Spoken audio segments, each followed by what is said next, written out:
Hello and welcome to the Tifo Football podcast. I'm Joe Devine, and I'm now joined by JJ Bull the Bullard. Hello, Joe. Hello, how are you? I'm really good. I had a busy weekend. I heard you had one too. Well, it's always busy this close to Christmas. Yeah. Also, guten Tag, Herr Stafford Bloor. Wie geht's du? Guten Tag, Herr Devine. Mir geht's good. How are you? Yes, fine. We're going to talk about quite a lot of football stuff today, because football's happened, of course, you know, including games such as Chelsea Leeds, yeah? Burnley West Ham. I haven't seen any of the football. I'm just reading what's written down here. Crystal Palace Everton. There's Arsenal. We'll talk about Aubameyang. I believe there's a kind of kerfuffle occurring as we speak with the Champions League draw. Maybe later in the podcast we can get the news and speak about that. And stick around for a juicy morsel from Adam Crafton, who I just saw in the kitchen. And he told me something. I'll tell you at the end of the podcast. It's real. It's a real juicy morsel. For more juicy morsels on a daily basis to sustain your human requirement for morsels, juicy morsels, you should visit theathletic.com/Tifo. That's theathletic.com/Tifo, where you'll find as many juicy morsels as your heart desires. So many, in fact, that you could become obese with information.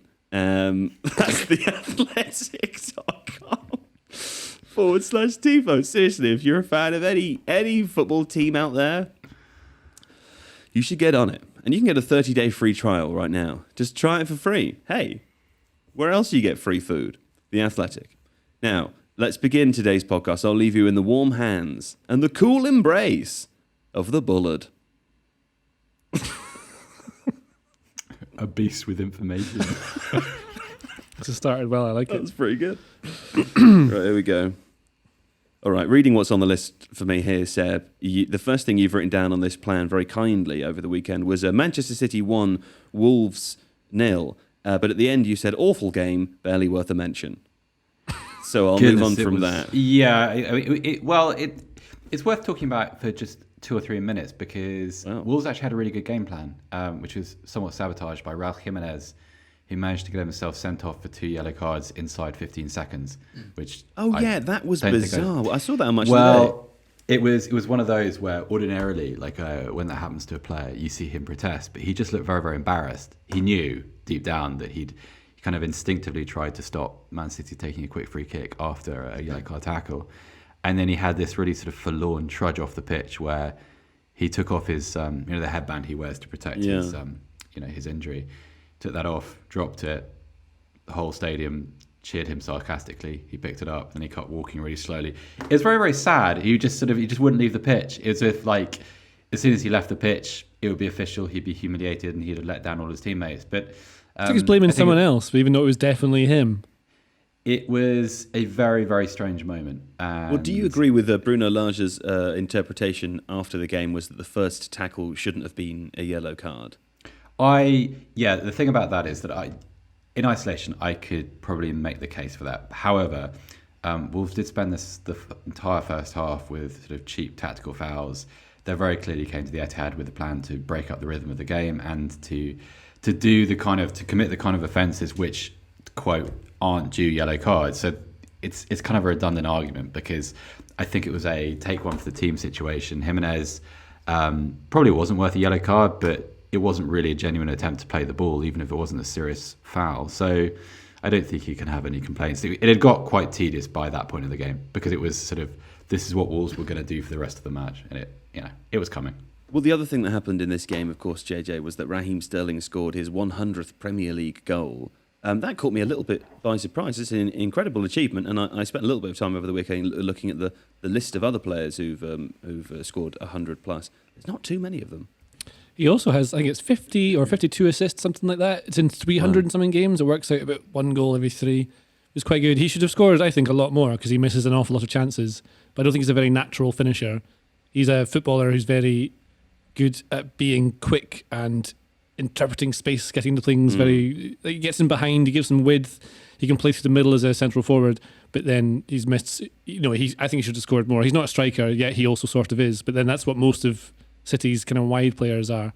Does that tell us a little bit about how high people perhaps expected his ceiling could be, because given that he's reached 100 Premier League goals at his age and is a player, as you describe, as someone who's perhaps not the most natural finisher, or certainly is someone that has frustrated fans in the past for not scoring the number of goals you might expect or want him to, that tells us quite a lot about his ability, really.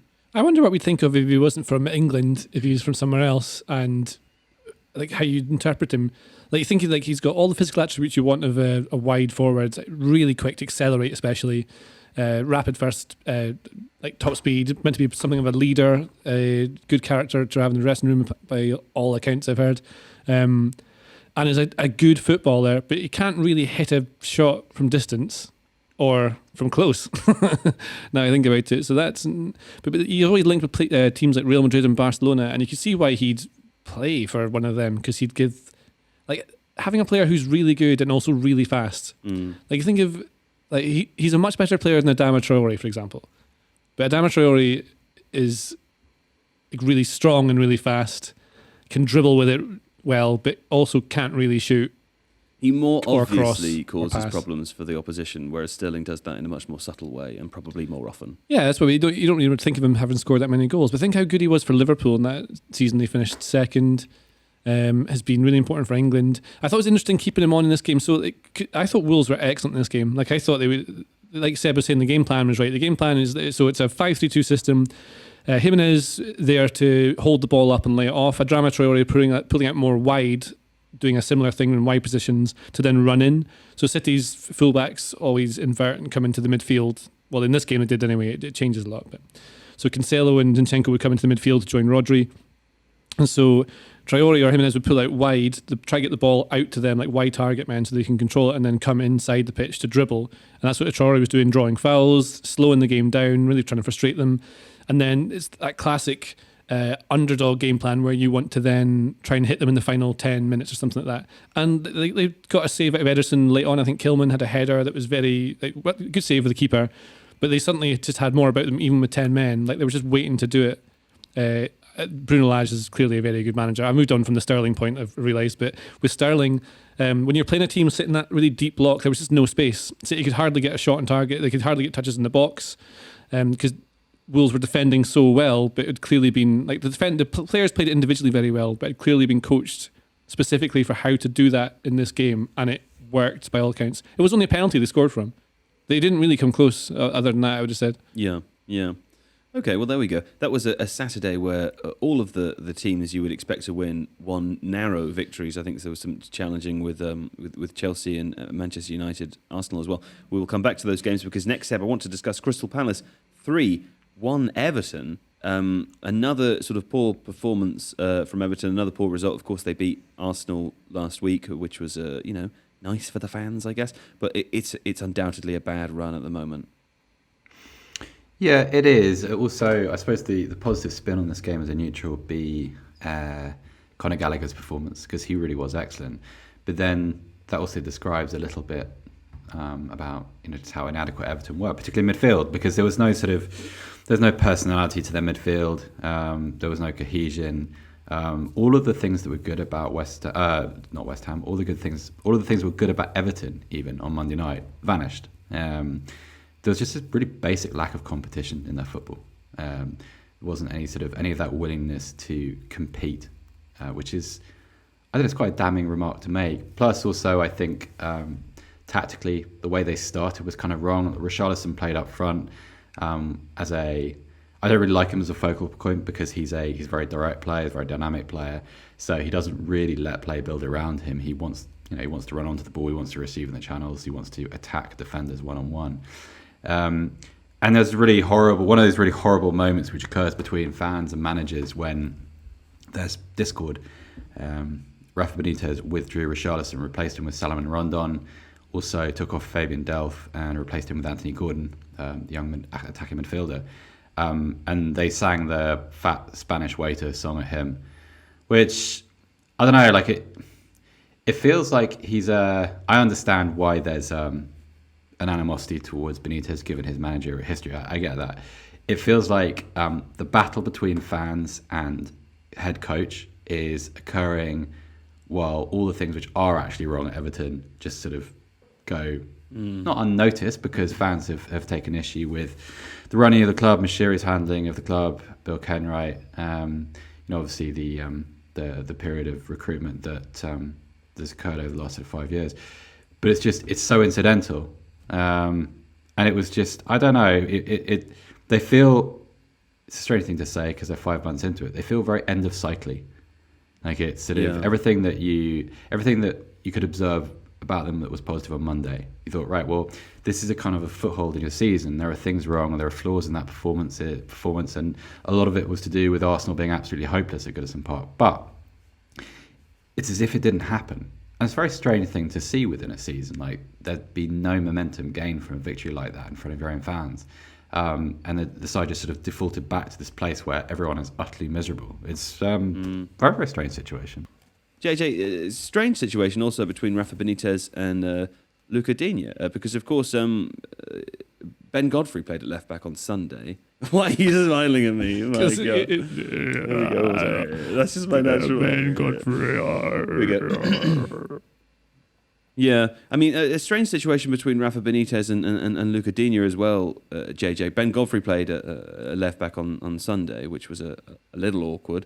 Luca Digne is, of course, probably arguably one of Everton's better players. Now, last week we spoke to Paddy Boylan, who's the Athletics Everton correspondent, one of the two, and we created a 30-minute long sort of kind of half podcast video where we talked about tactics, recruitment, some of the problems at the moment. Luca Digne was a name that came up a couple of times, wasn't he? Yeah, you can find that on Tifo IRL, by the way, if you go looking. It's good. On our channel. Thanks to Paddy. So in that. So Digne, I think, has had a little bit of a fallout with Benitez. Richarlison certainly looked to have had a bit of a fallout with him because he was furious when he got taken off. And it is embarrassing being substituted. I was once substituted on and off. And on and off. A couple of times, actually, yeah. Twice? Yeah, I was bad Can you at describe football. the scenario for us, please? I was about 14 or 15 and I came in as a substitute. Clearly wasn't good enough. And then I got taken off again. Wow. Yeah, it sucks. That's awful. Yeah. I got better. But Charleston didn't come on as a substitute. He was just taken off during this thing. It wasn't as bad as what happened to you as a child. No. Well, you're a child when you're 14, 15? Yes. Yeah, I guess so. So Everton have been playing a 4-4-2 recently, like a 4-4-1-1. It defends as a 4-4-2 out of possession. So two strikers. It's sort of similar, weirdly, to what Duncan Ferguson was doing when he was in charge briefly. For about 4 games or something. But Benitez, as we discussed in this video in IRL we're talking about, is trying to get the ball from back to front very quickly and play quite direct football. You could call it high press. It's not really high press. It's just a really high defensive line. It's not working very well. There's too much space between the defensive and midfield lines. In this game, he changed to a 4-2-3-1 or a 4-3-3. It doesn't really matter. There's 3 people in midfield is what he had. Taking off Delford Gordon, like Seb was saying, and taking Richarlison off for Rondon then meant, I think, that Townsend pushed through the middle. I think that's what happened. I might be wrong with that bit, but Gordon plays on the right, basically.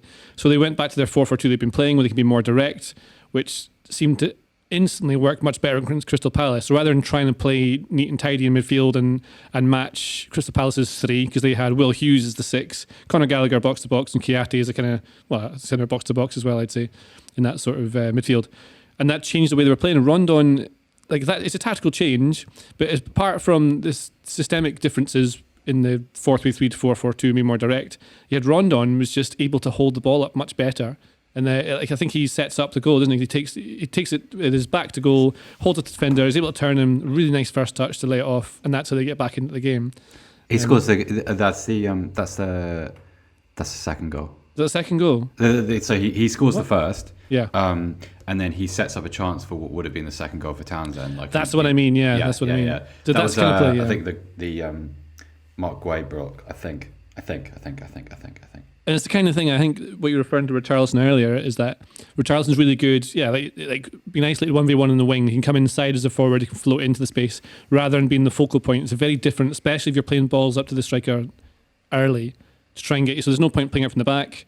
They're just trying to get that to Rondon and they can move up the pitch quicker. So you have to deal with a midfield battle. It's kind of, I don't know, they're really a bit of a mess. I wouldn't be surprised if there were loud noises coming soon about Benitez being in trouble. Well, for more on that, do see the video that we made with Paddy. Very interesting for Everton and non-Everton fans alike listening to the podcast.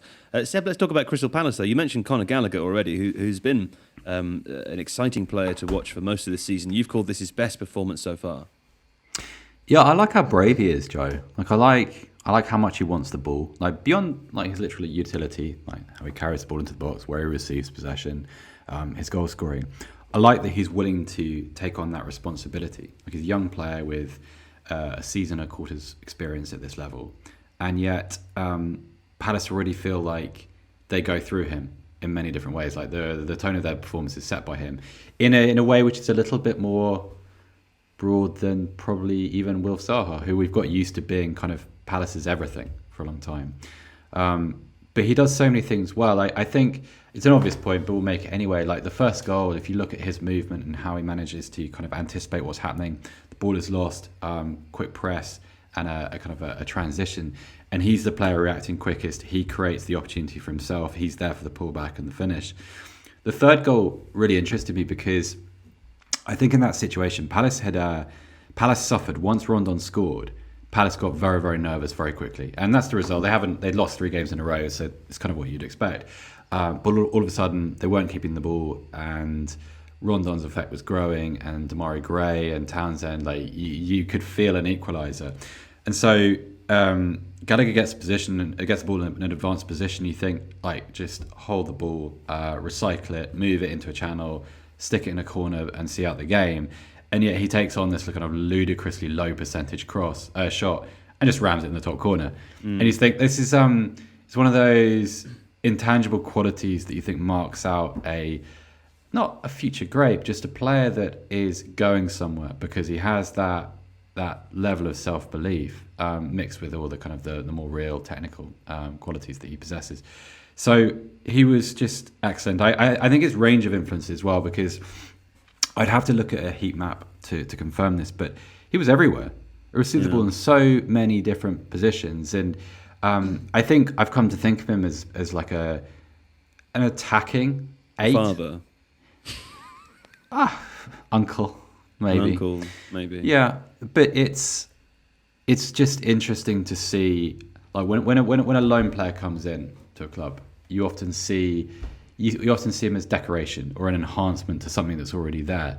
It's quite unusual to see a player join a club as a new manager there as well, and there are new attacking pieces, and then for that player to become so fundamental to everything that that side does within 4 months. I think at his age. At his age, but yeah, and I'm looking also at a his player map without now. like a huge amount of first team experience before that. He wasn't an established Premier League player. He's a young new player. So I mean, it says a lot about he had his a psychology pretty too, doesn't it? He was pretty heavily involved with West Brom. Yeah, I didn't know that. Yeah, he was on loan at West Brom last season. Talking about. Did you know? I've got a touch map. Oh. Conor Gallagher. What does the touch map say? What does the touch map say? He was everywhere. Does it say he was at West Brom?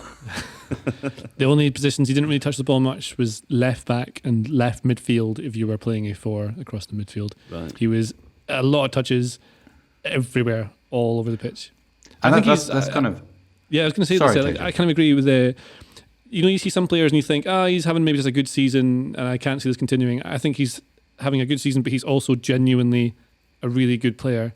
I think he'll be like a first team in top 10 Premier League for the rest of his career. You know That's what's bold. interesting? I was going to say this during the Raheem Sterling conversation earlier, but like I think what makes Sterling a very effective player is he understands how to play in a system, mixed in with individual qualities. He understands where to be and when. He understands how to read what's happening around him, what his teammates are doing. Yeah. And Gallagher is kind of the same because he's this mix of individual quality, lots of obvious abilities that he possesses in isolation. But he also seems to understand what he needs, what his teammates need him to do, and that's shown out in kind of where he's receiving the ball, because that's about making yourself available and knowing when somebody needs an out ball or a progressive pass or all that kind of stuff. But then he has the individual qualities which go with also understanding how to exploit a weakness in an opposition system. And there's a really good example for that for first goal, obviously. But that's a pretty useful combination to have as a player. And that probably, that usually takes someone a long way. Well, yeah, there we go. I mean, I've got his numbers from the game. He made the most tackles of any Crystal Palace player. He has the most possessions gained of any Crystal Palace player. He hardly lost the ball at all. 9 possessions lost, which is one of the lowest in the entire team. Made the most blocks too. He also took the most shots, 7 shots on target as well. 2 goals, obviously, and 3 key passes, which is the most of any Crystal Palace player. Tied with. He had a before Palace had their 2-goal lead. He put a header just past the far post. I think he's pretty good in the air as well. Like, it's a lot of things he does, and let's not get carried away with it. But he's fun watching him develop, and we're learning a little bit more from him with pretty much every performance. And that's that's quite something. Also, we said earlier, Palace has lost 3 in a row. Now, when that happens, you need players in a dressing room to carry some members of the team, players who might be suffering and struggling and lost a little bit of confidence in their form. And previously you'd expect that to be Zaha, because he has the ability to kind of to enliven a side. But it was Conor Gallagher, and that's not a role you'd expect a young player to be in, right? I'm going to carry the burden for this, and I'm going to be the one that sort of puts us back in a winning frame of mind, and to kind of to generate all the confidence that the team needs to win games. And that's again another intangible, but just interesting thing to observe. Imagine Chelsea's midfield next season. I mean, it won't be next season, but you could have Billy Gilmore as the sort of junior version of Jorginho. Played very well for Norwich against United. Yeah. Billy Gilmore. And Gallagher is like Kante. Here's the thing. Just had a hot stuff from Conor Gallagher. Just had a text message from Ian McIntosh. Yeah.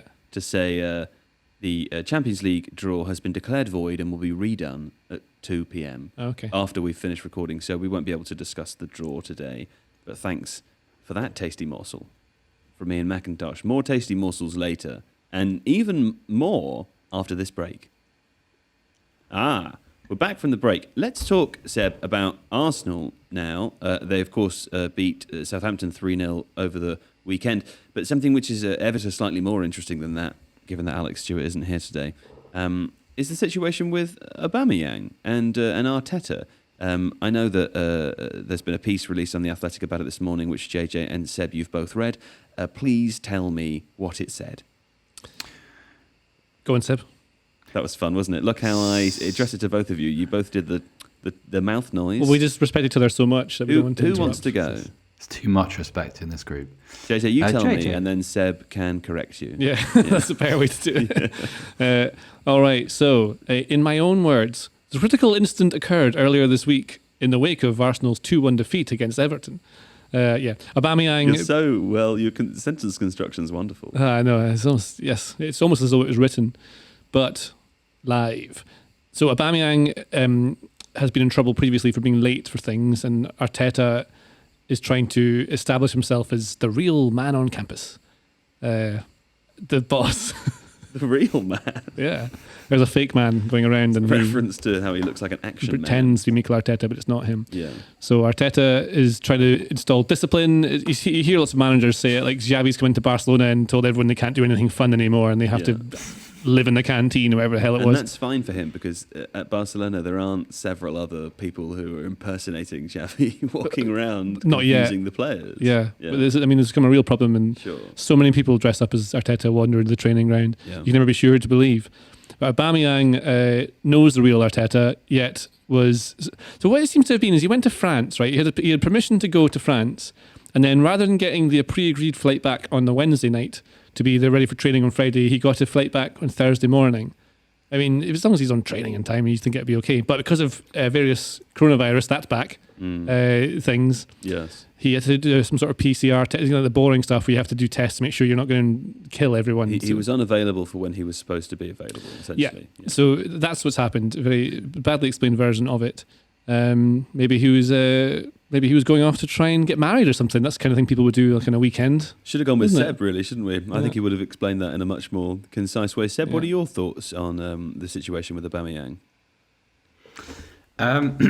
Well, it feels a little bit like this. There might be a little bit more leeway for him if he was still in the best years of his career. I think he's a little bit beyond his best. What age is he right now? I think he's 31, 32. 85. I feel like it's almost irrelevant. It's just that he's not playing very well anymore. He's also from being he had those 2 seasons where he scored 22 goals in the Premier League in back-to-back years, and now he's become somebody who you don't really trust to do the things he's paid to do particularly well anymore. Finish, score goals. Would you argue there are better options in the squad at the moment? No, it's more that I would argue there are better options for what it is that Mikel Arteta is trying to create. Right. Like Aubameyang was an end-of-era Wenger signing, a last throw of the dice, a kind of, the Christmas tree's got bad roots, it's rotting, but let's stick this gold star on the top of it and let's see what happens. And that's how he basically arrived at Arsenal. But now, I think the moment that summed him up came at Everton on Monday night when he came on as a sub, wasn't picked, came on, had a moment where you thought, right, this is when a kind of a superstar player, cliche, hits back at his manager, puts in that late chance and kind of cups his ears to his head coach, whatever. And then he kind of scuffed it wide horribly. You just thought, really? Okay. I've got friends who've been playing as Arsenal Football Manager, and all of them say that like one of the first things they want to try and do is get rid of Aubameyang, but he's on enormous wages and just no one will take him. Whenever you sign these old, you ever see these old players like on Football Manager and you sign them like Messi, and then there's just garbage after about 2 years in the game. It seems to be what has happened to him. He's just not there. He's got so much money that you can't shift him. Feels very much like the Ozil situation. If you remember, the genesis of that was him and Arteta having a badly defined falling out, him no longer being welcome in a training, him being sort of that really weird period of time, which felt like it went on for months, where he was offering his kind of alternative social media coverage of Arsenal games. Do you remember that? Ozil was doing that? That was the whole story as well in The Athletic. Like, it's really worth reading. If you get into it, it's all to do with how you could see it from Aubameyang's side and say that he just didn't understand what the protocols exactly were because they change so often for players. I've got some sympathy for that, by the way. I get it, yeah, but he wasn't there what he agreed with, and so he's gone beyond what the disciplinary standards were, and so Arteta's. I mean, if he lets that slide, then it gives precedent to everyone else be able to do it. He loses power. I agree, and also I think his disciplinary record, not disciplinary record, I just mean his kind of his track record for being on time for stuff is not 100%. He had a few kind of disciplinary issues at Dortmund towards the end of this time there. He's a player that, if he's not properly engaged, things like this kind of happen, and maybe that's kind of factored into the decision making here. But it's kind of sad because actually, if you were Mikel Arteta, I think at this stage where you're trying to build something, it'd be pretty useful to be able to rely on someone like Pierre-Emerick Aubameyang or Mesut Ozil previously, because it feels at the moment like Arsenal. He's captain as well, isn't he? Yeah. Which has always felt like a strange decision. Yeah.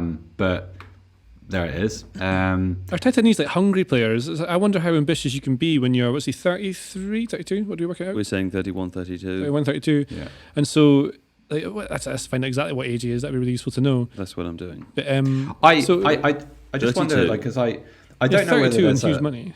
What ambition do you have, really? I don't know whether there's a hunger issue with him. I just feel like it's this situation might be a product of a star of the game playing for a club that are not competing for major honours. I mean, maybe Pierre-Emerick Aubameyang isn't quite the top tier of the sport, but he was very close to it at his best. He was a super player. Maybe when you get a situation where you join a club, the club status declines a bit, you don't play in the Champions League, you don't really compete properly domestically, you're not a contender alongside Liverpool, Man City, Chelsea. Maybe this is what happens. Maybe you kind of, it's not that you lose interest, but maybe you settle a little bit. You think, well, this is the end of my career, this is my last big contract, and this is me now because my best days are behind me. I think that would be pretty difficult for a player. I mean, it doesn't excuse turning up late for stuff because you're an adult and you should know better. And I've got some sympathy for the COVID testing. Like, traveling between countries is difficult and complicated, but at the same time, it really is just about checking information. And it's your responsibility to do it. Like, it's mine when I come over to see you guys. It's his when he goes over to, I think he went to see his mum. Fair enough. But it's kind of personal responsibility. So I understand it. It's sad because it's another one of those where Arsenal have a massive contract on the books that they look like they could do without, and it creates a kind of an ugly spectacle. It's also not fun being an Arsenal striker just now because they never get the ball in the box ever. So we talked about this donut thing before on a couple of videos I think we've done on Tifo IRL. But they don't do it all the time. But there are times when you notice that there's no one in the box. Everyone pulls out wide, so they're available for the pass. And like Lacazette was playing central striker. He's got some touches in the box, but they're all on the very edge. So when he's got the ball, I don't know this for certain, but I'm going to guess there's a row of defenders in front of him, which is kind of fine.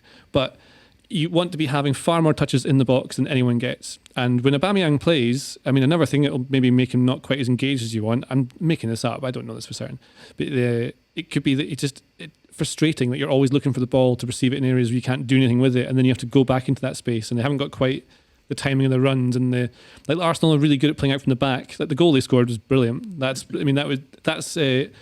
really brave, sticking to the idea that you pass no matter how high and aggressive the press was. Southampton really went for them, just couldn't get close enough to them in time. The control of the ball and the passing in, the options were all perfectly. You can see that's coaching. That's just them knowing how to do it and good players being able to do that. But then when they get to the final third, I don't know if that's when they're let up to do whatever they want to do, or if it's really highly structured. And if it is highly structured, I don't understand why they don't get forwards into those goal-scoring positions, like the ones you get high XG of, more often than they do.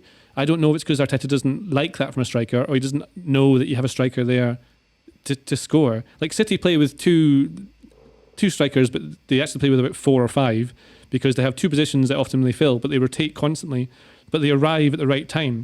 So, I mean, it's something that they were working on when Arteta was at City, I think. So it must be that he has been part of the coaching for that. Maybe that's what he's doing, but just can't get that across to the players he has, because they're not really midfielders, those forwards. I mean, Lacazette's a 9, and Aubameyang is definitely a 9. He's even leaning towards being a winger.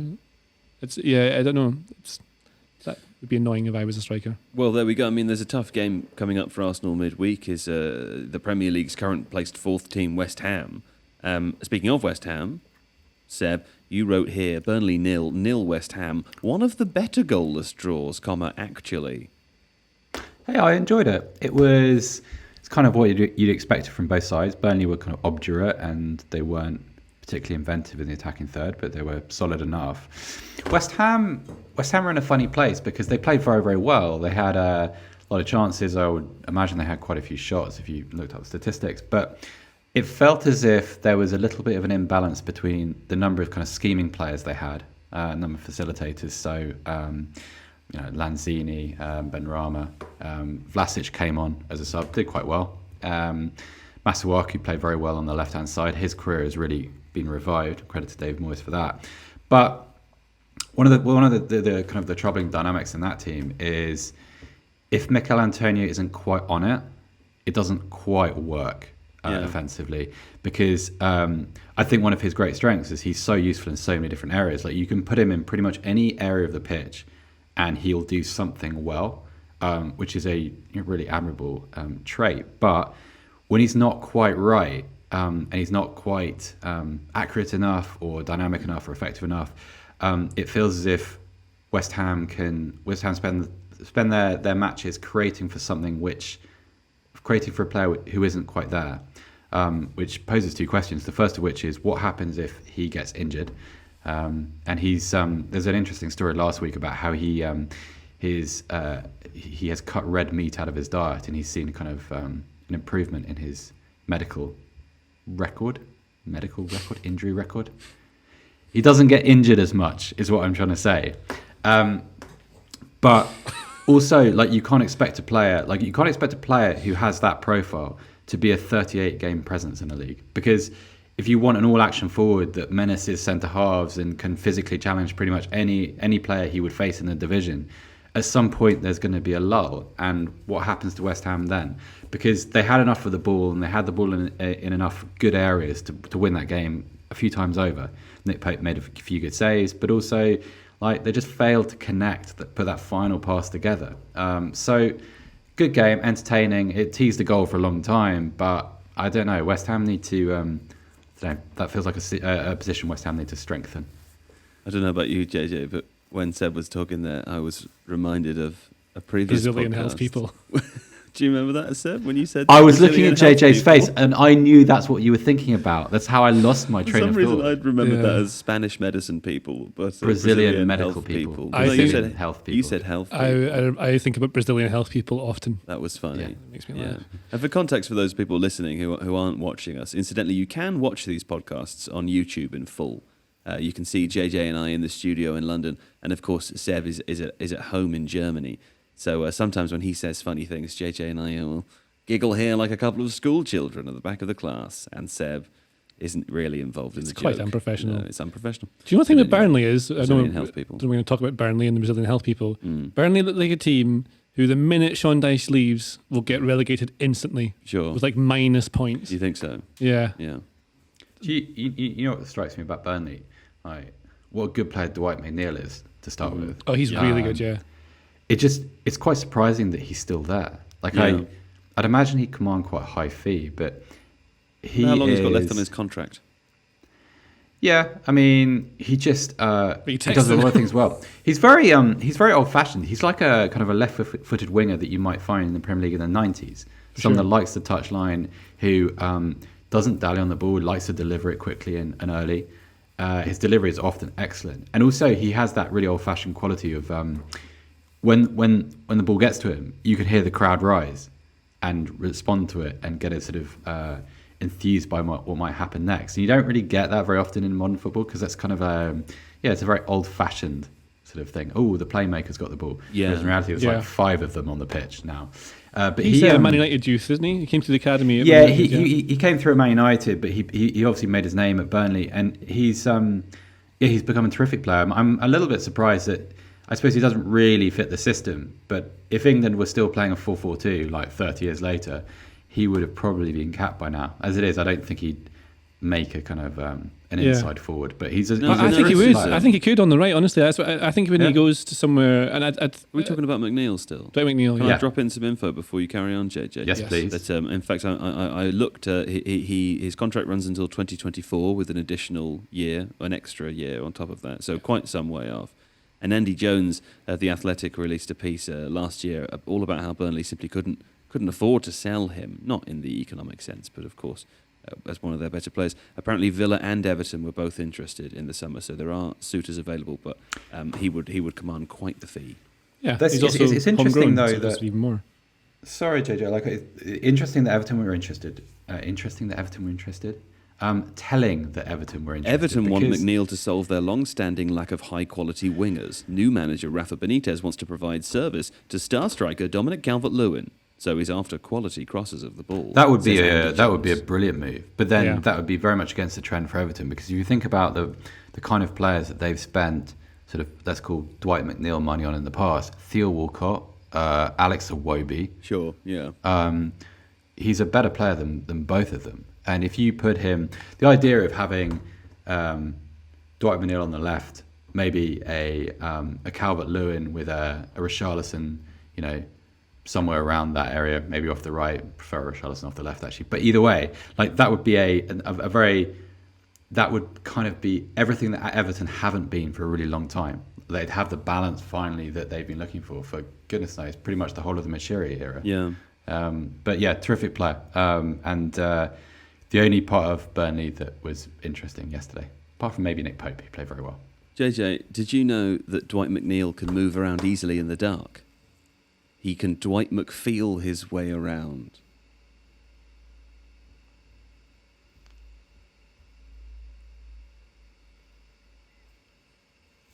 Chelsea 3, 2 Leeds. First senior goal for Joe Gelhardt. Gelhardt here, Seb. Nicely taken too, you said. I did, nicely taken. Also, if you can find it, have a look at the little photographs of him celebrating the goal. It's a lovely moment actually because it's kind of how you'd imagine you'd celebrate if you scored your first Premier League goal. Very, very cool. Well taken. I Good bet movement, good finish. Dwight McFeel good about it.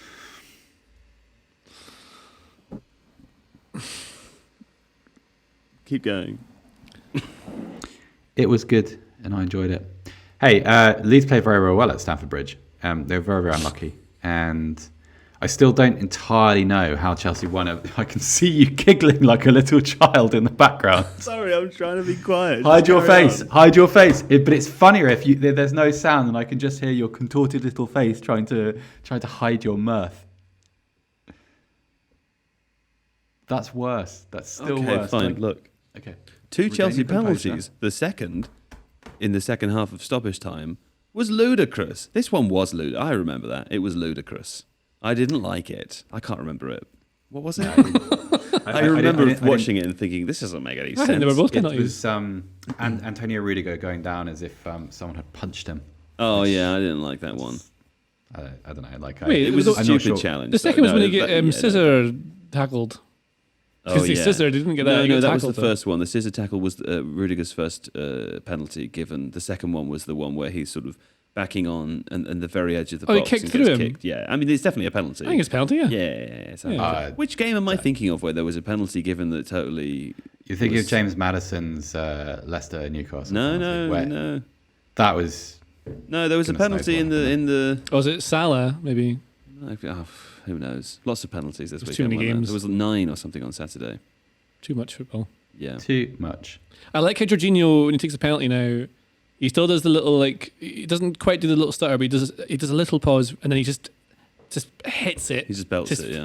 That looks slangs really it. difficult. Like Yeah. to do that little hop first and then find the top corner. It must be very, very difficult to generate the power. Yeah, well, if you watch in slow motion as well, you can see that he looks back to the ball for the last split second so he can make sure he's kicking it properly, right? Even just that kind of transition of eyes hit from here to here. Playing a video game, that's a hard thing to do. He's still reading the keeper. Like, he's Sure. definitely still working out where they're going, and he still hits it. And he opens up his body at the very last second, so you don't know where he's going to go. Must be really hard to try and just guess where he's going. Well, it's nice for him to score a couple of goals because he's had a few high-profile errors in recent games, Seb, hasn't he? Yeah, he has done. And I quite like that he's reinvented his penalty technique. Well, not reinvented it, but like tweaked with it. Because I like that a player thinks about it like that. In that, right, well, what can I do to kind of to be more deceptive? How can I hide my body shape a little bit more? How can I hide my intent? I think that's I don't know. It's just it's a healthy habit for a player to. Also, I think with penalties, possess. if you just put your foot through it, it's very hard to save at any level. Especially at the kind of Sunday League level where you get Doesn't subbed look on as and cool off. though, does it? Like, No. I mean, no. Well, no, it does if you absolutely samoflange it and it goes like top corner. That's great. What's did you say? that word that you've just used there? Samoflange. Samo What does that flange. mean? Have you never seen the Never heard of that. Salmon flange? Samoflange? Samo. Yes. Can you spell it for us? Yeah. I think it would be SAMO, possibly a U, FLANGE. Yeah. And samoflange is a word I learned from the internet where there's a Thundercats spoof, or it's outtakes from Thundercats, whether they're spoofed or not, I'm not sure. I think it's outtakes. And someone says, I think Snarf says something about something, and then one of the guys says, the samoflange. What the hell's a samoflange? And it's become a word Yes. that I've used often. It's part of one of the infamous Thundercats voiceover outtakes. Yes. Which Yes. which is the character that did the give me sight beyond sight? Who was that? I don't remember any of them Thundercats. I know Lionel and Chitara. I used to have toys of them. A samoflange is also a subset of glass brown bowl or pipe used to smoke marijuana. I don't know if they're doing that in Thundercats. No. Give me sight beyond sight. You That's very cool. samoflange. Yeah. Either way, it Thundercats. doesn't sound like the best description of like Hitting I mean, a that's not- penalty. no. I just wanted a word that I want to add a swear word before it, but I'm trying to avoid having to censor it all the time. Like fucking smash it, you know? Anyway, so yeah, Jorginho did make that. He made that bad error against Man United, which wasn't good when he lost the ball in his own half and Jadon Sancho ran through. But yeah, it feels also like he's a player that seems to have come a long way because do you remember in that one and only Sarri season when he was Sarri's proxy and everyone hated him because they hated Sarri and it was like, you know, an unpopular person's brother. Had this happened, like had he made that Man United mistake during that season, it'd be very, very difficult for him to recover, or you know, to regain his form within a very short space of time. And this is seems like a barometer of his health and happiness, which is nice. Yeah. Give me sight beyond sight. Do you remember the Thundercats episode where Lionel got married on the weekend? I don't know what the Thundercats is. Yes, you do. Do you know, Craig? Craig knows what Thundercats is. You don't know what Thundercats is? I'm not sure. Are you being serious? No, I recognise the name, but I can't, in my head, nothing comes to my head when you say Thundercats. You used to have the sword that lights up. I had it as a toy as a child. You could have. Isn't that He-Man? No, I don't Thundercats know. is... I don't know no. Thundercats. He-Man I was don't rubbish. know Thundercats. No. I have the power. Is that what he says? For those listening who don't know, Universe. Thundercats. Excuse me, Thundercats. Let me just get the Wikipedia up of Thundercats. Yes, Thundercats is an American media franchise featuring a fictional group of cat-like humanoid aliens. The characters were created by Tobin Ted Wolfe and originally featured in an animated television series named Thundercats, running from 1985 to 1989, which was animated by Japanese studio Pacific Animation Corporation and co-produced by Rankin Bass Animated Entertainment. Yeah. I don't know this. That stuff I don't feel is relevant to watching the cartoon. It was just a series. It was just like a cartoon, like He-Man or. It's fun Saturday morning. Yeah. Right? It was on around the same time that Transworld Sport would come on. And Lionel was the hero. Mm-hmm. He's like a hot, handsome lion man. Lionel. Yeah, Lionel. He talked like this, if I recall. He was very serious. And then Chitara, I don't remember what she said it like, but she was good. Right. Yeah. Well, there we go. I was watching The Animals of Farthen Wood. I watched that as well. Much more timid animals. Easy to play that on the piano, the theme tune to that. Yeah, big time. The Herb Right. God. Listen, that's it now. But I did promise you at the beginning of the podcast. Yes, that's right. It's time for a tasty morsel with Adam Crafton. Now, Adam's not actually here. I just saw him in the kitchen before we recorded this. And I said, quickly, Adam Crafton, give me a tasty morsel. He spent, a minute or so trying to think of one. And I said, it doesn't matter what it is. I'll say it at the end. But I'll plug it at the beginning. Anyway, he said he watched the Norwich 0-1 Manchester United game. And he said that Bruno Fernandes is going to struggle to do that shuttling thing that Mr. Ralph wants him to do. And that's the tasty morsel from Adam Crafton. Worth the wait, wasn't it? Worth the wait. I'll take it. Yeah. I hoped for more. Yes. Well, I think that's because the expectation of Adam Crafton is so very high as a result of the wonderful work that he does for The Athletic. Yes, but you can subscribe you to. also you kind of plugged it. I think I if did. you had your time again, you would probably you wouldn't tease it in the opening. You just chuck it out there at the end. As That doesn't understand what happens behind the curtain, even after all these years. Do you think Seb should talk about PSG being rubbish? Oh yeah, and of course. There was a good. whole. It just wasn't written down here. But there is a whole a continent of football, Seb, that you would love to discuss. Well, I don't really know what to do with that, but yeah, no, I watched. I Very feel sorry briefly. for you because the podcast has broken down by this point. Right? I'm also expecting Joe at any point to just cut you off and end the podcast. It was going quite well before, and then it all sort of dropped. It dropped into the mire. But PSG, that was a game. Oh, of course, the Madrid derby as well occurred, didn't it? It did. Also, Real Betis versus Real Sociedad was an excellent game of football. Very weird goalkeeping moment for the first Alex Moreno goal. If you look at the highlights, I've watched a couple of times back now, and I still don't know what it is that he's trying to do. So when you're playing Pro Evo or FIFA, and you accidentally press triangle, and your goalkeeper just comes running up the pitch. Oh yeah. And you only realise it when he comes into shot. I do it on It was purpose, like a yeah. real life version of that. He was just there Anxiously for no holding reason it. at all. And then Alex Moreno was left with a Just with in a tapping. straight line, kind of slowly moving towards the ball. Well, yeah, sort of towards the touchline, but he also the camera The cut way they immediately sprint to in that game. Imagine in real life that really happened. They're just like sprinting, charging up the pitch and out of nowhere. That would be amazing. Sorry. No, well, the goalkeeper, as soon as the goal went in, the camera panned immediately to him, and his sad little face of kind of like, oh God, I'm going to be on YouTube forever. It was very good, very, very good Betis performance. If you get a chance, watch Betis. They're fun, and they're playing excellently.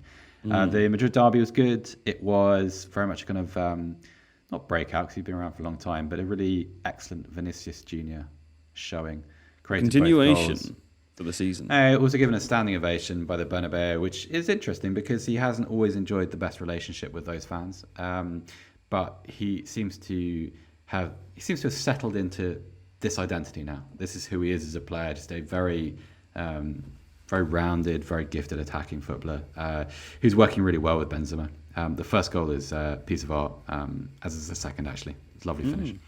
So, yeah, that. And, hey, Greuther Fürth got their first win in the Bundesliga. There was a moment, they were playing at Union Berlin at home in Fürth, and there was a moment after they went 1-up where everything went defensively. They were just sitting behind the ball, and only time they got it, they were just hacking it 80 yards forward. And they played like that for about 30 minutes. And the defending got increasingly desperate to the point where halfway through the second half, a Union winger broke with the ball, and his opposing fullback just rugby tackled him. It wasn't even one of those where he grabs his shirt and they kind of fall down together. It was just a rugby tackle. Nice. And without missing a beat, the DAZN commentator used that as an opportunity to plug their NFL coverage later. It was magnificent. Lovely. And I brought this up on Twitter, and a couple of people said, "Well, that is very, very Joe Devine, isn't it?" Well, I think it's, very Joe Devine. I think I Extremely picked Joe that up Devine. from other people for sure. Yeah. But you know what I is original to me? The Athletic. Dwight McFeel. This has come to a close. The podcast. That's original to me. No one else would have said that. That's I can't true. Dwight McDeal with you on a Monday. Very nice. That was good, wasn't it? I think Seb's won it. He's won the. Do we have a prize? Seb? Yes, you can keep your job. Now I have Dwight McSealed it. Excellent. Oh. McGreel. It was better when he just said one. McGreel. Did you whisper? You got any, Craig? No. Craig hasn't. Maybe he go for lunch and get a McMeal. That's the end of the podcast today. Thank you so much for listening. I won't be here next week, but it's the last one of the season. We've got a special episode. Whoa, why are you not here next week? I'm busy. We've got a special episode coming out on the 27th, which is Seb. You hosted that. It's between Danny Taylor and Ollie Kay. I tried to combine those two names there. All about Alex Ferguson. I referenced this last week. It's the State of the Club episode on Alex Ferguson. Monday the 27th. That will all be out, so I hope you'll enjoy that. And next week you'll be joined by someone asked the other day, is there a reason Alex and JJ are never on the same podcast? Well, bonus excitement for you. They are next week, which is going to be nice. The universe will implode. Exactly, the universe will implode. So thanks as usual to producer Adonis, who kindly left a note on our plan this morning saying, I think you've talked about Norwich and Man United enough. So we left that one off. Thanks to producer Craig in the studio here. And, of course, to JJ Bull the Bullard. Yes. And Sebastian Stafford-Bloor. Dankeschön. Dankeschön, Herr de Yes. And from me, see you in the new year. Goodbye.